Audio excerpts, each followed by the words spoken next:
presidential elections. That was a big thing then, and then it's pretty common now. But we were working for them, and then they represented approximately 40% of our revenues then. Suddenly one day, so then I realized that not only 40% of our revenue was gone, but about 80% of our profit was gone too, because my CFO called me after doing his analysis and he said that our profitability would be about 8% based on what has just happened. And I was in complete shock. That taught me a lot, because when we did a deep analysis trying to figure out where we went wrong, and we were working with several great brand names, and I realized that being famous and being successful, like making money and being famous, are two different things. Like you can work for a lot of brands that might make you look attractive, but ultimately your cash flow has to be positive. And that's when we started looking at what's happening in the company, and we realized that we are working with several clients with whom we actually not making any money. That is why we lost so much of our profit, because that company not only was our largest client, but they were so predominant our balance sheet in terms of profits that we were in a completely bad state. So from that, I basically approached each and every client. I visited their offices and I said, sir, we cannot work with you for following reasons. We are shutting down our India operations and we're going to focus only on profitable business. And we rebuilt the company from ground up again from 2016 onwards. But this time with better practices, better principles, where we know what we are doing, and much importantly, a lot of accountability in the company in terms of KPI trackings, what we are doing, how we are performing across various parameters, and we institutionalized all that.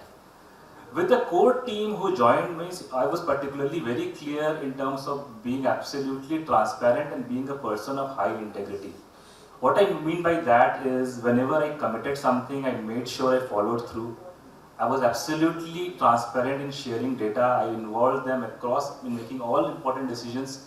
Most importantly, I made them a part of the whole decision-making process, where they also collected all the data. So they trusted whatever information was flowing through the company.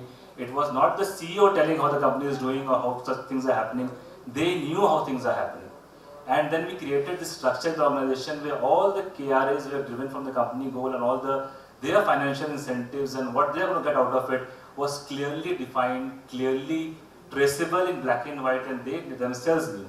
So that built trust. So they knew that this guy is not only looking out for himself. And seeing me, working with me for past 5-6 years already, I think they have seen that I always follow through, and that is how they stayed with me. Thank you, Mukul. So one other learning was that you have to balance between vanity and sanity, as Mr. Mukherjee had pointed out, and cash will always be the king. So that's the thing to watch out for. Now I come again back to Tanmay.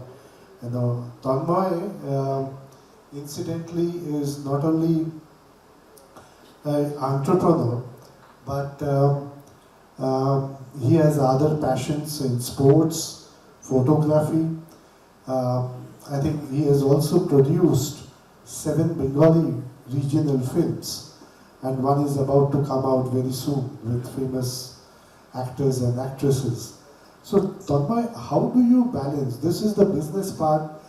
I am a small fry in my company. I can't even complete my job. Leave aside, other part, try and work on Saturday, Sundays and still not complete. And you have to do other things also, and you are able to manage both quite successfully. What is the secret sauce? First of all, Anindra, you are not a small fry. We all know you are the big whale of the industry. So, yes, when I started, entrepreneur ka kida, that's very bad. You've got to have a passion, and when you have passion, you keep on trying things. Maybe you are successful in something, you feel, okay, let me try something again. That might bring you down, but that is what you said, and that doesn't have any age. It doesn't mean that you can do it at 25, you cannot do it at 35 or 45 or 55. This is something which is going to bite you till the day you die. You got to keep on trying new things. So as I said, as 2-3 things that you mentioned, sports, definitely I love sports. I am associated with sports. I have a sports club back in Calcutta. But that is more not for making money, that is more towards, growing young kids. I have a 4th division club which caters to under 15 players who come from all parts of Bengal to play. So that is more of a passion. Of late, I've opened up a factory in Tripura, wherein it's totally out of IT.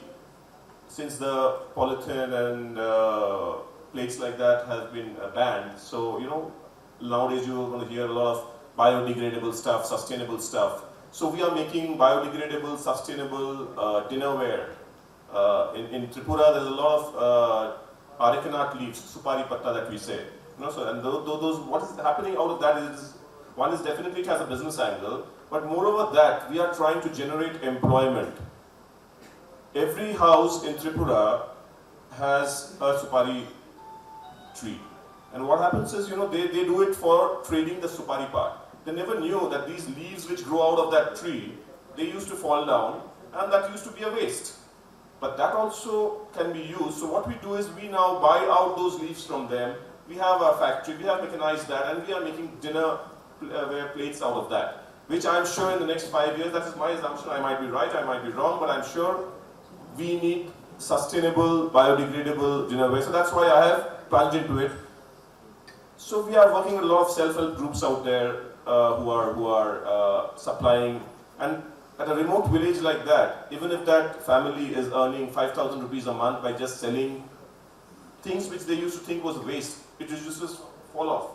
For them it's a big thing. So as I told, you have to have, in any business that you do, human-centric thing is very, very important. It's not only about how much successful you are, how much you are able to make money. If you can grow other people also, other families also. So this is again out of my passion that I do. And movies, as you said, that is again another passion that we do. We have produced more than 10 movies till now, and on 11th of August, a very, very famous brand, Bomkesh, which goes on, is releasing. Mr. Dev Adhikari, a superstar of Bengal, is going to become Mr. Bomkesh for the first time, so let's hope it works well. So that's the way I do. I try to figure out everything, as I said. I don't know the timings of my office, my family complains about it. I go when I come, but as long as I love doing it, I keep on doing it. That's the way it is. So now, what's your message to the youngsters, who are either in it or aspiring or in incubation or thinking about, whatever, at various stages that we came to know. So what are the 3 core things you would like to advise them? See, I think all of us who spoke today, 2 or 3 things I think come out of everybody. As I said, number 1, passion. You've got to be passionate about what you're doing. Number 2 is you have to gain the trust of your client.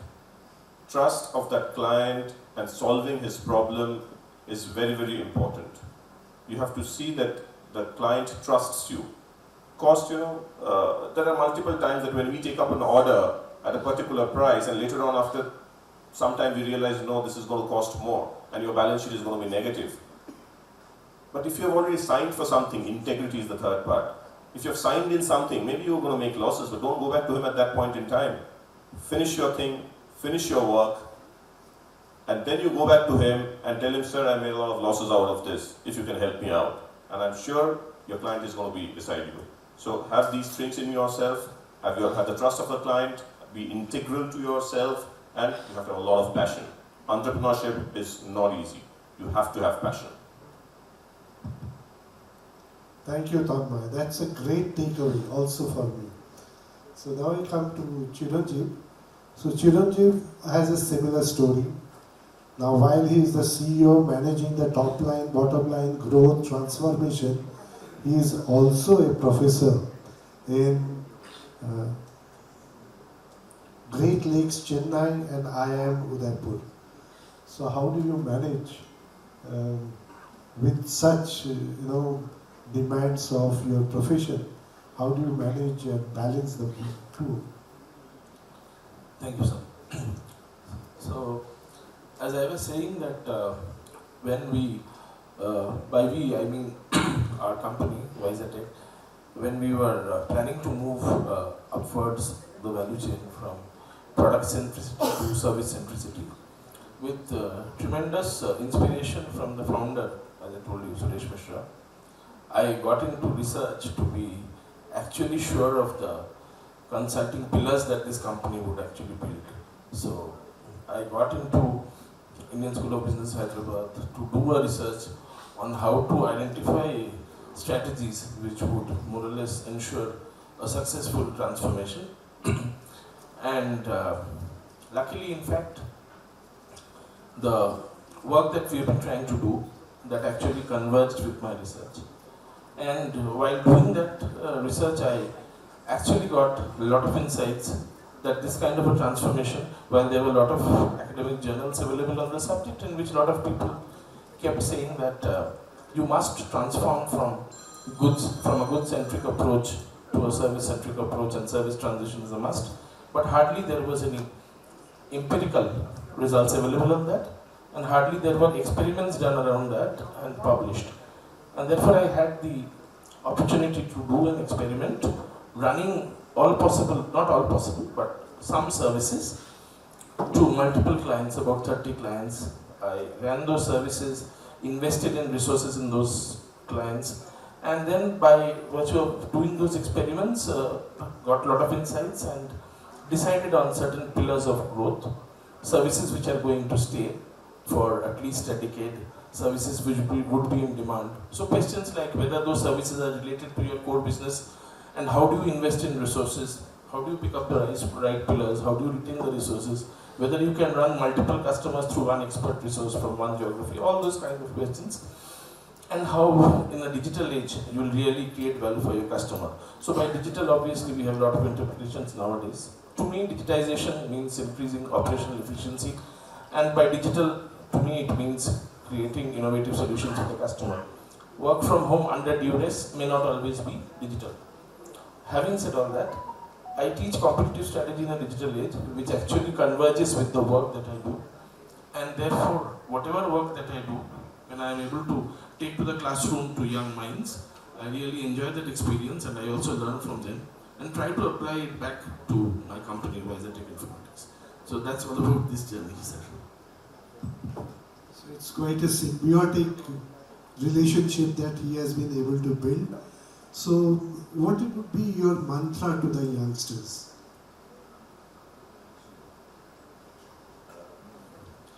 The youngsters would have got a lot of mantras throughout the day by now and last evening. I have only one thing to say, sir, that it's very important to do what you love to do. End of the day, whatever excites you, whatever you love to do, just do that. Nothing can possibly lead you to success unless you really love something. As my friend was talking about passion, I fully agree. And that is the only thing which I want to say. Because youngsters come under a lot of pressures from seniors, from peers, from various organizations, from institutions. There are constant pressures to excel in certain things. And those pressures often lead to situations where a youngster loves to do something and is compelled to do something else. And that actually does not lead to successful entrepreneurship or any success for that matter.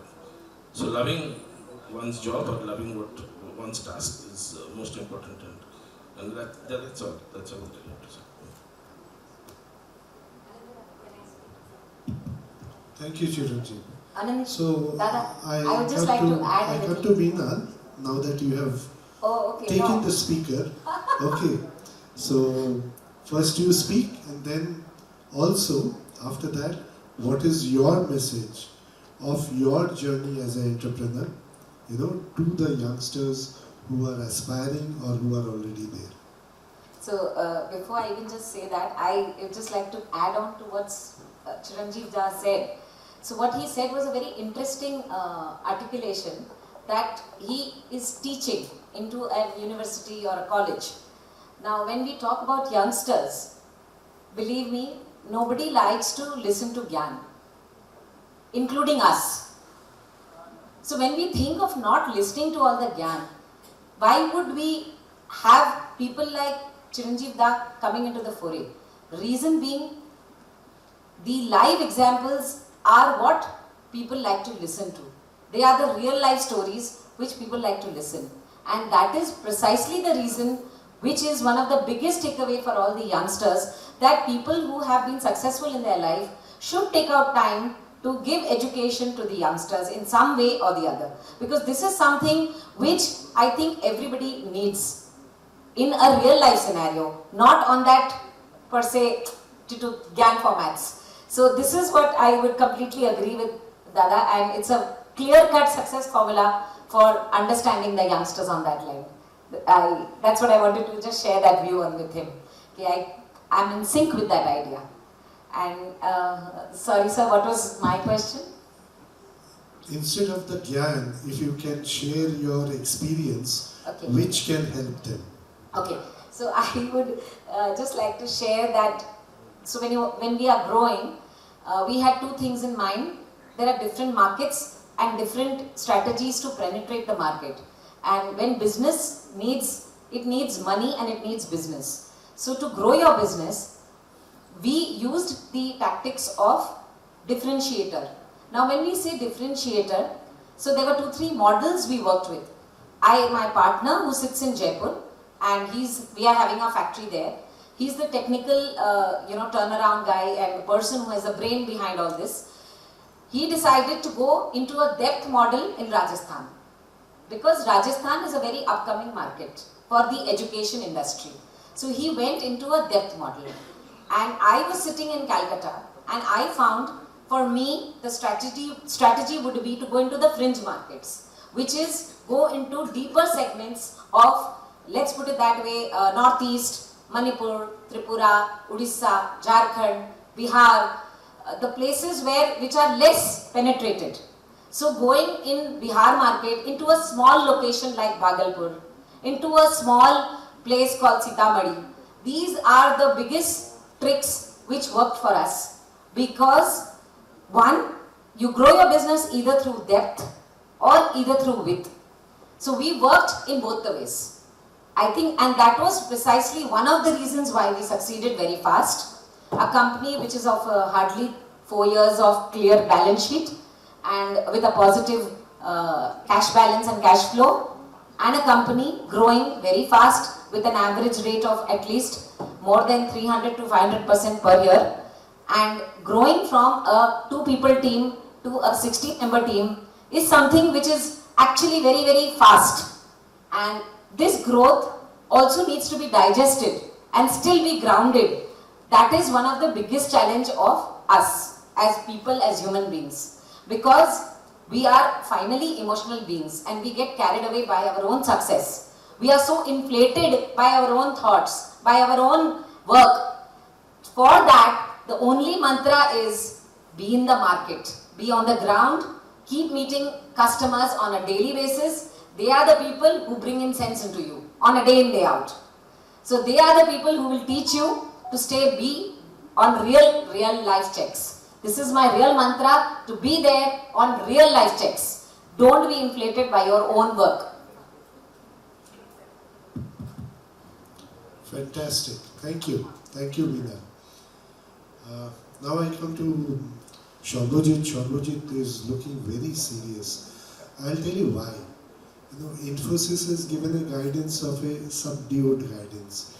TCS is giving a subdued guidance. The guidance that I got from him, last Sunday, is a super, aggressive and ambitious guidance. So, is that the one that is keeping you serious? Or now coming back, how are you going to manage this super guidance that you had given, that more than 100% growth in next 1 year is what you are trying to achieve? And how did you, in this market, subdued market, how did you, or what made you think that you are taking the right step? I will tell a few basic backgrounds of what we have done. So, according to me or the team that I have, knowledge is power, and excellence is what keeps you floating. We were a very small team in terms of 4-5 members. Then we grew to 15 members. We were not in Sector 5, the Silicon Valley of Kolkata. We were in a very humble, rented apartment, ground floor, where car parking was a problem, lot of sound was there, and lot of disruptions was there, and it was hard to concentrate. I was also not aware of industry buzzwords, KPIs, KRAs, things like that. This was like alien jargons to me. One thing we understood is that we have to be very niche and we have to be knowledgeable in one thing that we do rightly. And from a very humble setup that we have, at that point of time from 2015-2016, we have delivered projects for Porsche Design Germany, we have worked for Etihad Airways, Bahrain, Oman Air, we have worked for Jet Airways, we have worked for the logo that you see, Go Duty Free, while you are traveling nowadays in the duty free section. So that logo is by us. We have worked for Mumbai Duty Free. I have transformed the entire duty free pre-order journey for Flamingo Group, who was running the duty free shop floors across India and outside. So one thing that we understood is that you don't need many people. You need people with passion, conviction and the knowledge to do things rightly. And it is not a barrier that you need to always have a very large team. So small team can do wonders. Now I will fast forward the story. In 2022 we were 15 years. Sunday was a 22-member company still, and everybody came to me and said that we are going to be 15 years. I said congratulations, thank you. And within these 22 members, 17 members are working with us over 13 years in the span of 16 years of Sunday. And he said that we need to do something about it. So I said, okay, so let's try and venture out to have a Sector 5 office. So we, with Ravindra Chamaria ji, we had a discussion with Anindo, we went to Infinity, we took a 5,000 square feet office, 22 members entering and 70-seater spaces there. And then the question was asked that why did you take a bigger office? I said that you had ambition to grow big, and that's how we are going about it. Right now, in 1.5 years, we are a 90 people organization. We have taken another module. We will span out that by another 100 people in 12 months. So how did it happen? Sundew is not funded. Sundew has no credit history in terms of from an individual bank or any institution in the past 16 years. It is cash flow. You have to understand cash flow. You have to maintain positive balance sheets, and you have to keep doing the right thing that strike the right chord of your company. Every company, every organization has a DNA. Don't try to compete, don't try to compare yourself with other organizations or other people that are near you or surrounding you. You have to find your own niche. And one thing that we have valued very much is that branding and the discussion about every business, small, medium, startup, enterprise, need to have a brand recognition, because brand is a perception. It needs to be built over years. It is not done in 2 years, 3 years. It takes 30 years, 40 years, 50 years. And that's what magic that you see Apple and rest of the people has created in our world. So that chased us for a long time, and we have started doing meaningful work for people and for brands that we worked with. And one thing that we understood is that initial days, your portfolios talk about you. They don't talk about how much money did you get from the customer to get it done. As Mukul said rightly about Harvard's testimonial, nobody asked about how much money Howard paid to Mukul to get the job done. It was the matter of testimonial. So the customer delight is everything. So you make the customer happy and you keep growing. And we have a 90% retention ratio of customers, whoever we have worked with. And the last two things for this generation to work on, I think success brings success. Be successful in very, very small things that will add up to bigger success. Don't take debts. I'm bootstrapped and I'm not against VCs and anybody else. That is acceleration, definitely, but debts make you slave. And last but not the least, quality has to be everything. Quality is an attitude, it is not an option. So that's my 2 cents.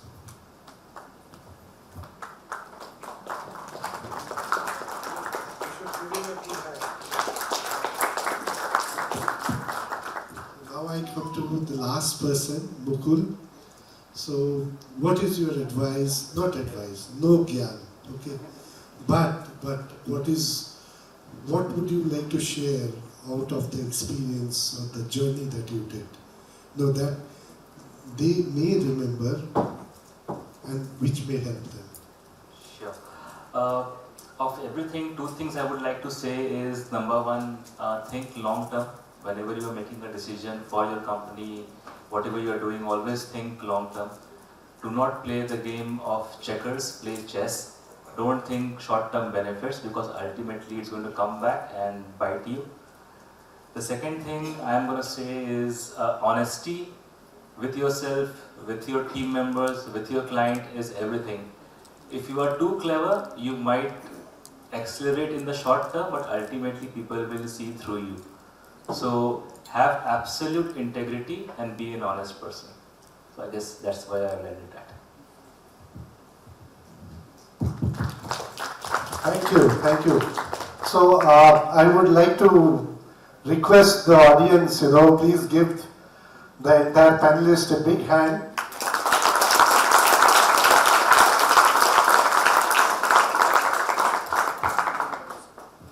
So now I leave the floor open. Any questions, feel free, and this is great opportunity. Raise your hand. You are a famous person, but please go ahead. Kolanda. This was a phenomenal session. I think each one of you are extremely inspiring, and I learned a lot from the whole session today. The question is to any of the panelists. During your entrepreneurial journey, did you come across one large business calamity or challenge which made you think that, it's over? And how did you overcome that? Can you share that story with us? Any one of you?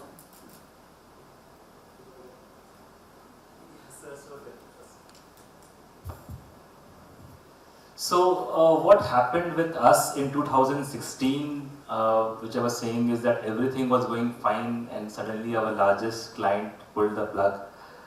That was a moment of a deep shock, and coming out of it firstly required a proper analysis, honest review of where exactly we had gone wrong.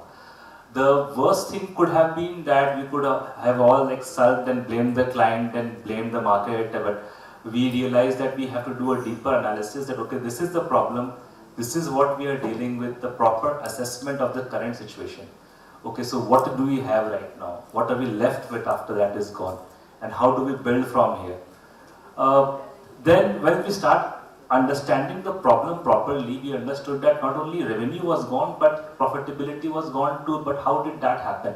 Obviously, I would say my financial maturity is much better now than it was back then. And that taught me the lesson that, okay, when you are working with clients, vanity and sanity, those things are absolutely critical. That, you have to understand that what exactly have you done wrong, sit with the team, make sure that everybody is on the same page, be absolutely transparent. So if you are too much in despair, your team members will lose trust and faith on you. If you ignore the problem and try to beat it, like brush it under the carpet, they would still not trust you. They would feel that, okay, you are trying to ignore it. So what as Gita said is sukhe dukhe samay pitwa. So you have to be equal in both happiness and in problem when you're facing both victory and defeat. You have to be even-minded. So then a proper communication with all the stakeholders. Don't hide facts. Don't say, "Log kya kahenge." Be absolutely clearly transparent and say, "This is what has happened, team. This is what we are going to do to fix the problems, and this is the support I need." And then create a plan and then work the plan. Eventually, as the feedback starts coming in, things started getting better, and we all realized what are the mistakes we were making, and then we don't make those mistakes anymore. And because of that particular incident, we are here today. I will just add on to this, what Mukul said. The one thing that any business guy or any startup who is working now, don't depend on one client. It is dangerous. So it can always happen. Don't depend on one client. Try to make a base of clients so that, if one goes, if 80% of your, as Mukul said, in his case, 80% of the revenue was from one client. So the moment the client can have different options, different things in mind, his business policy might change. And COVID has taught us all these things. The company has to be resilient. Whenever you are building up a company, you've got to be resilient. You've got to be, the company should be such that at any point in time, if there are casualties like this or other problems like this come in, you should have planned the second route or the third route, so that you all of a sudden don't come back and say, "What do I do now?" I have a little thing to share here. There is something called entrepreneur gut, and I will tell you a small story. In 2019, we got an opportunity to work for a US-based insurance company. They came to us to design a landing page. $4,000-5,000 probably, the entire workflow and the landing page was done. They were happy, they gone, and they came back 3 months after. And they said that they are having challenges in terms of the conversions that they are getting from the landing page. They don't have a workflow automation system. So we started building it. They were at a stage of 2 co-founders, 1 telecaller, and a revenue of around $100,000 and not more than that. 2019 November, we did the first beta, and after that COVID hit. And instantly, I remember the dates, 3rd of March, I was in UK, I was coming back because everything was getting shut. It was a panic everywhere, you cannot enter, so I thought that it's better to go back home. And once I came back, I heard that my clients, both of them, including the family, they had a kid of 2 months old, everybody is COVID positive. And they were also mentally shattered that this has happened, and both the co-founders and their entire family was COVID positive. What to do about it? So we took some time that they should recover first, and then we had a very fair discussion between us. So the discussion went like this. They said that, Shobhajit, we are almost gone out of the business what we started, so you have to close your shop and don't count on us. And that's it, that was the message. So I said, I need one favor from you. So say, yes please. I said that while I came back from UK, a lot of people were asking me what happens if you have COVID. Now I practically in that time traveled international, but I did not have COVID. I don't have an answer. You guys have an answer. Can you do me a favor? Can you just buy out news channels and go and interview, because right now the celebrity is the person who has got COVID. Everybody wants to know what happens if you have COVID.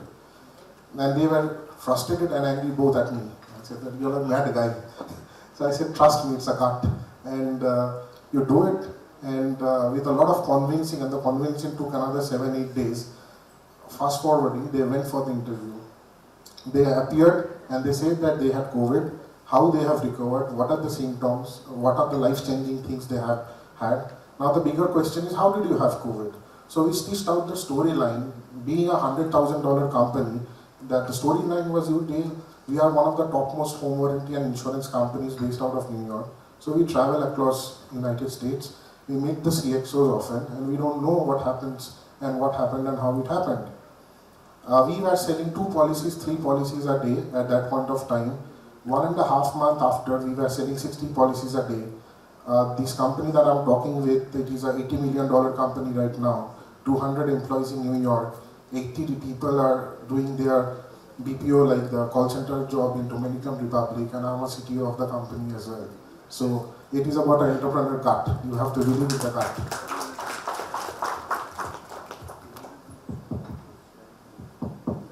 Yes, sir.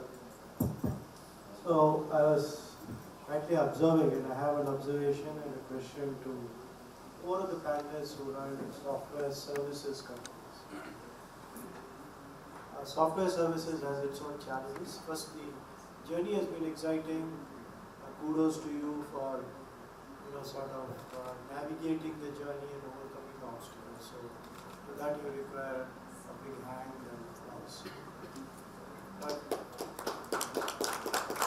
into the future, the services industry is possibly not the best place to be, both from an investor perspective, and everybody is trying to actually pivot into a platform business or a product business.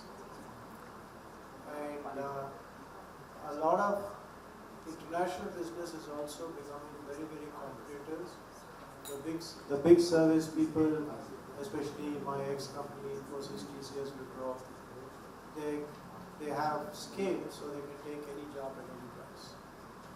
So, are you even still going to be looking at the services business, or have you thought of the future? Because maybe I'm wrong, maybe the services business is going to move, but have you thought of the future? Sir, I will take the question. It's a good question, and it always keeps people like us thinking whether it is services or a product. Now I give you the other side of the coin, that everything is productized we are using tool, and there is less of human connect.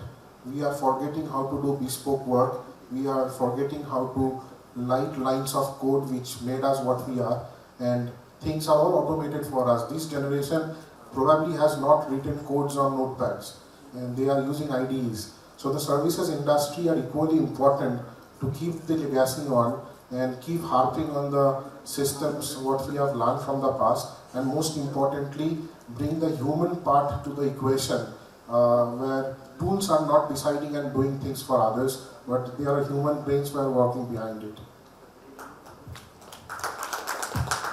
I would also like to add a little bit. You're very correct on the services portion, sir.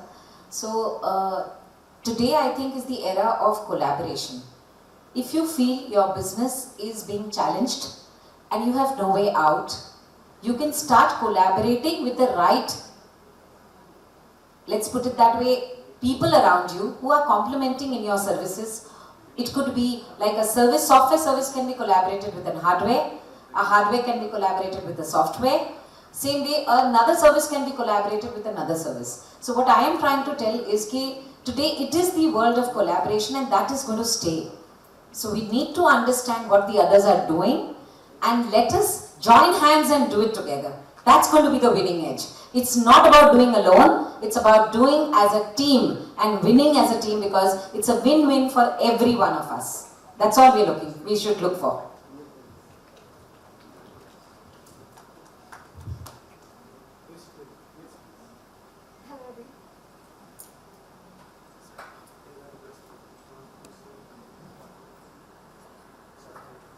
Hello. Hello everyone. Firstly, I had a great time. I have so much to take back from each and every one of your stories. So thank you so much for sharing it with us. My question also kind of piggybacks on Sir's question here. If you all had a career reset and say you're in your early 20s and you're just starting off, would you again start with services, or given the market conditions right now? My question is twofold. My second part is, how do you scale a services company?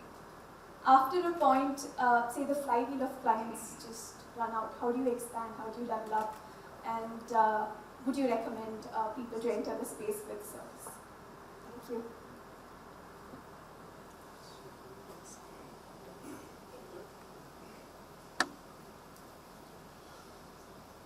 Ma'am, the services industry is never going to go away. You know, although we are talking about Industry 4, but people have started thinking about Industry 5 as well. You know, the Industry 5 is what they say, instead of a robot, we are talking about something called a cobot, wherein you're saying that collaborative robot. The robot is going to work along with a human being to increase the efficiency. Till date, we were looking at mass production. Please understand, Industry 4 was all about increasing your efficiency and about mass production. But we are spoiled for choices now. You know, what's going to happen is now everybody, you today, if you want to go and buy clothing for yourself, you go to the bigger brands and you can actually tell them to customize for you, and they do it at a prime price. Just think about it. Tomorrow, if these billions of people around, a few years back we didn't know about Uber. What did we used to do? So you know, tomorrow if you want to go and say, okay, I want a shirt, red on this side, pink on this side, yellow here, and a design, you design it and you do it. So just try to understand, this might be a reality 5 years down the line. You go and you want to go and buy a car, you say, I just want these 2 seats here. I want on the back side of the seat, I wanted a refrigerator, a TV. You know, you got to think innovative. You don't know where we are going. We are going to a different place. And the moment that happens, your services industry, your people, because you cannot do away with people. You can do a lot of technology, but you have to have people and you have to have your services in place. There has to be innovations, maybe what you're not able to see today. Just during lunch, somebody was talking about Bangalore. Everybody talked about so many good things about Bangalore. You know, we are #1 in the country, there's that. But when you start coming from the airport to the hotel, the moment you drop down from that bridge, whichever bridge it is, and the traffic jam hits you, because this was one of the first people who thought about that ring road, outer ring road and all that stuff. Now that ring road has also crossed and people have started. So this traffic jam, this is a problem. So anybody who's sitting out here, the new startups, why don't you think and if you can find out a solution for this problem? So that there has to be problems are going to be there. It's not that the problems have ended. So the service industry is going to stay. That's my take on this. And just to add a line, you had a question that if we were in our 20s, what we would have done. So while we can discuss this later offline, just to add a line that I would have at least possibly explored two options. One is starting with a hybrid model, product and service hand in hand, as products only create service linkages. And second is starting something like product as a service model. Just like you have software as a service, you can have a lot of products as a service today. So product as a service model and a hybrid model combining products and services. This is what I would have at least explored. Thank you. So I would also like to take a small take on that what Tanmay is saying, that services is never going to be away. So I would say business is never going to be away. It's not about service, it is not about software, it is not about hardware, it is more about a situation. So I'm an ardent follower of Art of War techniques, Sanzus. So I am completely into techniques of war. In that it is clearly mentioned. I would request you, if you've not read, you read it. Life is all about a situation. Today, Tanmay is taking a decision from the business which he's doing. He's into sports. He's into, I think, something on a lot of different environmental activities. So again, it was a situation which came across to him. He found some opportunity there and he worked on it. So again, I would like to invite all the youngsters to go a little big in their thoughts, not restrain yourself to products or services or anything. It is more about a situation. If there's an opportunity to do something, do it. That's all. Action is the only answer for a lot of your questions. So get into action, because if you do, you will understand whether this is correct or not correct. Because there is nothing right, wrong. It's always about now and today. So do it back now. This is all I would like to say. And if someone asks me to go back 20 years, I would say no. I am happy now. It's as simple as that. I live for now, I live for today, because every day I feel tomorrow I may die. I don't even know. So why don't I live myself fully today? That's all you have to think. This is the correct way of going about is what is my thought process on the subject. Thank you. You also asked about scaling. Let me give you a practical advice on that. So when you think about scaling services company, the first question you should ask is, if my sales is to double today, what is the first thing in my company that's going to break? So if your number of orders, whatever you're doing is doubling right now, where would your company break? What is the first point where it will fail? Go and fix that. If your answer is no, nothing would break, I can take double the number of orders today, then go get the double number of orders, work on sales and marketing. So that's the practical advice on scaling services company.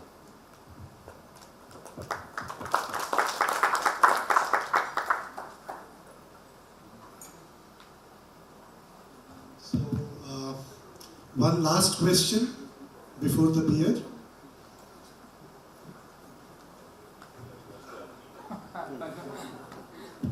Or tea or coffee. Sir, beer is waiting. You can't do that. No question. Okay. Beer is the answer. So, I would put my money there. So, I just want to do the honors first. One is thank BCCI to give us this for a platform to meet all of you and to discuss at length over the last 2 days. Secondly, I would like to thank as chairman and co-chair of the Entrepreneurship Committee the hard work that was put in by Angana, Shombet, Shankolpita and Shobhana. And if there is anyone else here, Shogato, Roger, thank you so much. They really toiled for last 3 months. Last 3 months it was no Saturday, Sundays, I know that. and I must, and this was really led by the front by Shubhadeep, and I must thank you, Shubhadeep, in case you are here, for supporting the whole team from the front, and you also being here. That means a lot for everyone, and I hope we go back with good takeaways. Let's stay connected and build a better tomorrow for all of us.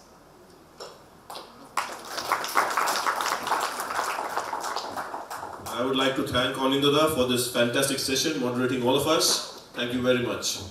And again, as I reiterate, you are the wheel of the industry. Thank you so much. Thank you. Before doing the honors, we'd like to conclude this session with the sponsor audiovisual.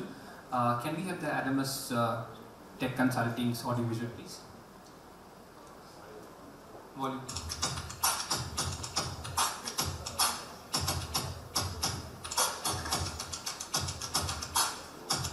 Volume.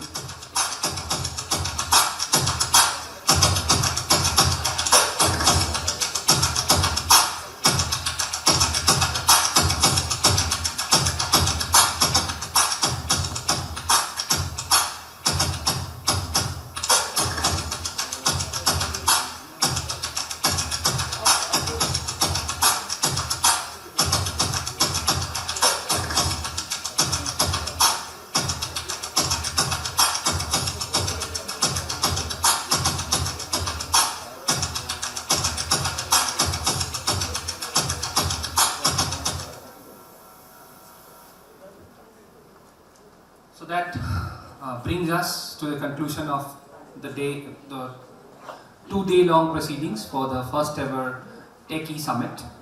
I won't do justice if I don't thank our sponsors. Without whose support, we couldn't have brought this and presented it. So first of all, I'd like to thank our presenting partners, Infinity Group.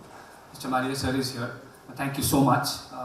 They believed in us and they supported this initiative. So thank you. A big round of applause for Infinity Group, please. Thank you. We are also ably supported by Bandhan Konnavar, as we have heard about that the CSR part of the startup journey.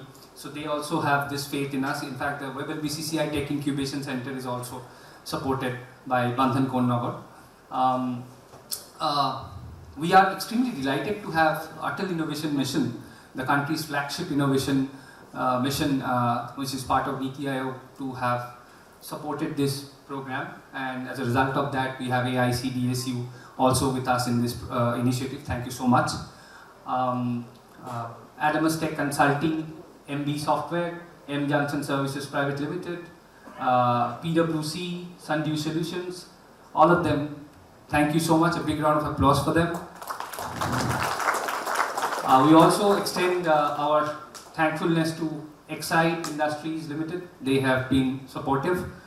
ITC being our partner in some way for this program. Our industry support has come in from our partners, Capital Numbers, Ekin, eSiksha. We had our hospitality partner as Chowman. We had a gala dinner yesterday from them.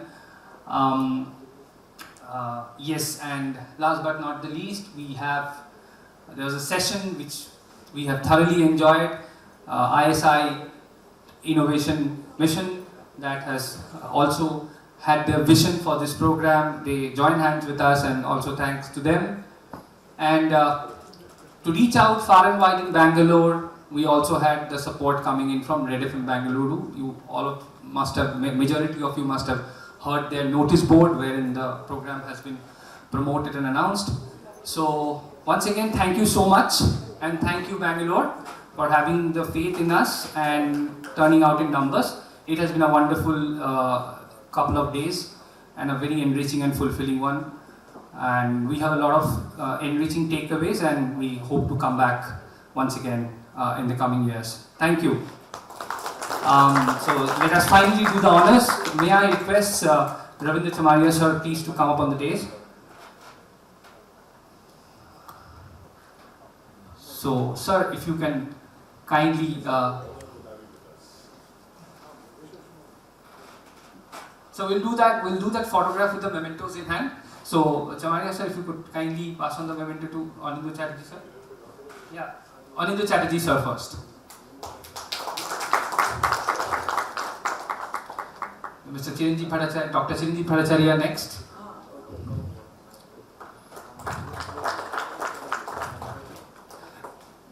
Mr. Mukul Gupta. Mr. Saurabhajit Das.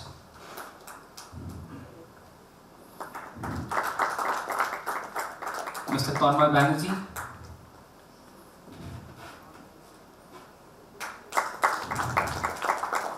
And the star lady, Miss Meenal Bhagat.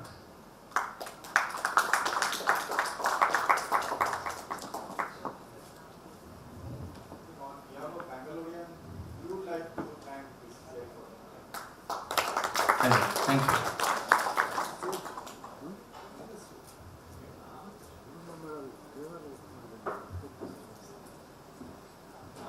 Let me give a heads up, right? He thanks everyone among the sponsor and whoever has supported throughout for the last 2 days, right? And yes, I stand as a Bengali, but being a Bangalorean, right? So on behalf of each and every Bangalorean, I thank BCCI for putting up this effort. And this is an immense effort, I think, as I mentioned, that thinking beyond Bengal in Bangalore is not an easy task. And how I came into the play, so I would thank Tanmay for that. So Tanmay invited me when I was in April in Kolkata. Tanmay invited me in his office, and I met this young chap with really thank to Sambit for pulling me into this. He said, sir, Tanmay told anything in Bangalore, Rudra is the man to go. And I assure everyone from Bengal, whoever is here today, anything you feel to do in Bangalore, I am always there to support. So from the day one, we were coordinating to put up this venue to everything to get our list of activities to be accomplished. I think we are good to have one more session from BCCI in Bangalore. Yes. So, let's have some beer. Thank you.